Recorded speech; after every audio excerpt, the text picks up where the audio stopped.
প্রিয় শিক্ষকগণ, জাতীয় শিক্ষাক্রম ও পাঠ্যপুস্তক বোর্ড এনসিটিবি বার্ষিক সামষ্টিক মূল্যায়নের যে নির্দেশনা দিয়েছেন সেটি আপনাদের সামনে তুলে ধরছি। আশা করি ভালোভাবে লক্ষ্য করবেন।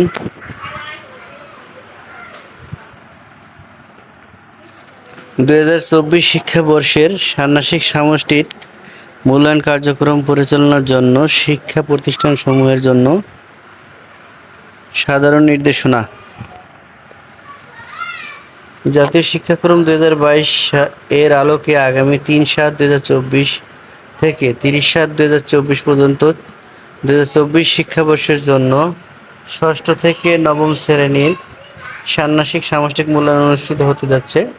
মূল্যায়ন কার্যক্রম পরিচালনার সময়সূচি এবং বিষয়ভিত্তিক সর্বশেষ কোনো অভিজ্ঞতা ও অধ্যায় পর্যন্ত ষান্মাসিক সামষ্টিক মূল্যায়নের আওতায় আসবে তা ইতিমধ্যেই প্রেরণ করা হয়েছে। ষান্মাসিক সামষ্টিক মূল্যায়ন কার্যক্রম শুরুর পূর্বে অর্থাৎ আগামী 3/7/2024 তারিখের মধ্যে সম্পাদিত সকল বিষয়ের শিখন অভিজ্ঞতার পারদর্শিতার দিক সমূহ নৈপুণ্যভাবে ইনপুট দিতে হবে।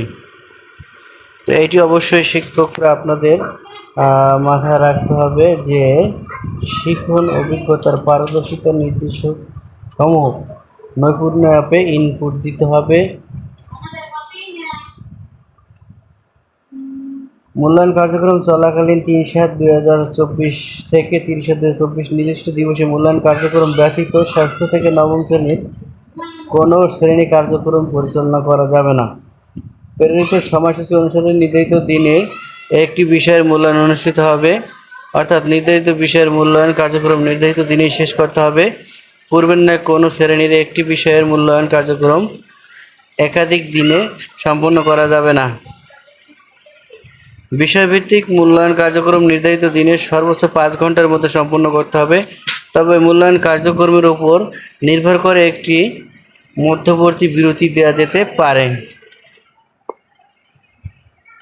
মূল্যায়ন কার্যক্রমে হাতে কলমে কাজ এবং কার্যভিত্তিক লিখিত অংশ উভয় ধরনের কার্যক্রম আছে।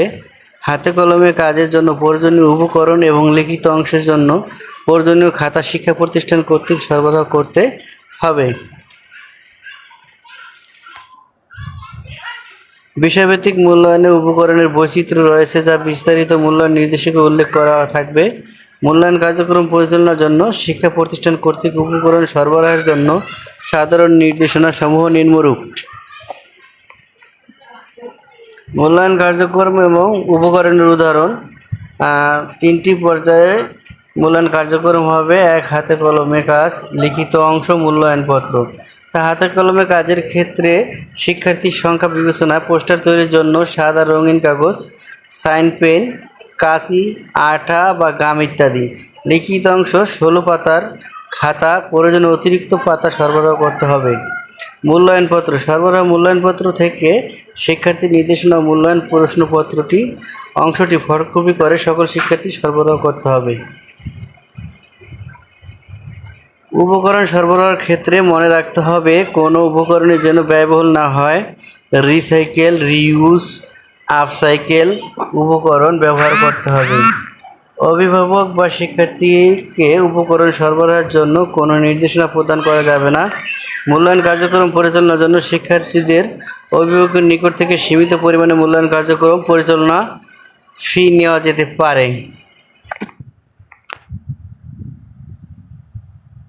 এখানে প্রতিষ্ঠানে খেয়াল রাখতে হবে, মূল্যায়ন কার্যক্রম পরিচালনার জন্য শিক্ষার্থীদের অভিভাবকের নিকট থেকে সীমিত পরিমাণে মূল্যায়ন কার্যক্রম পরিচালনা ফি নেওয়া যেতে পারে। মূল্যায়ন কার্যক্রম পরিচালনার জন্য মূল্যায়ন নির্দেশনা। মূল্যায়ন কার্যক্রম শুরুর পূর্বের দিন নৈপুণ্য অ্যাপে প্রতিষ্ঠান ড্যাশবোর্ড অর্থাৎ master.নৈপুণ্য.gov.bd এবং সংশ্লিষ্ট অধিদপ্তর ওয়েবসাইটে পাওয়া যাবে। মূল্যায়ন নির্দেশনা মূল্যায়ন কার্যক্রমের সময়সূচি অনুসারে নির্ধারিত দিনের পূর্বের দিন পাওয়া যাবে। মূল্যায়ন নির্দেশনা শিক্ষকের করণীয়, শিক্ষার্থীর জন্য করণীয়। মূল্যায়ন পত্র, শিক্ষকের জন্য পর্যবেক্ষণ চেকলিস্ট এবং মূল্যায়ন কার্যক্রম পরিচালনার জন্য বিষয়ভিত্তিক উপকরণের বিবরণ থাকবে। তাহলে আমরা যারা চিন্তায় আছি যে আমরা কীভাবে মূল্যায়ন পরীক্ষা নেব, তো কোনো টেনশন নাই, কারণ যারা মূল্যায়নের পূর্বের দিন সব কিছু পাওয়া যাবে, ওয়েবসাইটে পাওয়া যাবে। ওয়েবসাইটে নির্ধারিত দিনের পূর্বের দিন পাওয়া যাবে।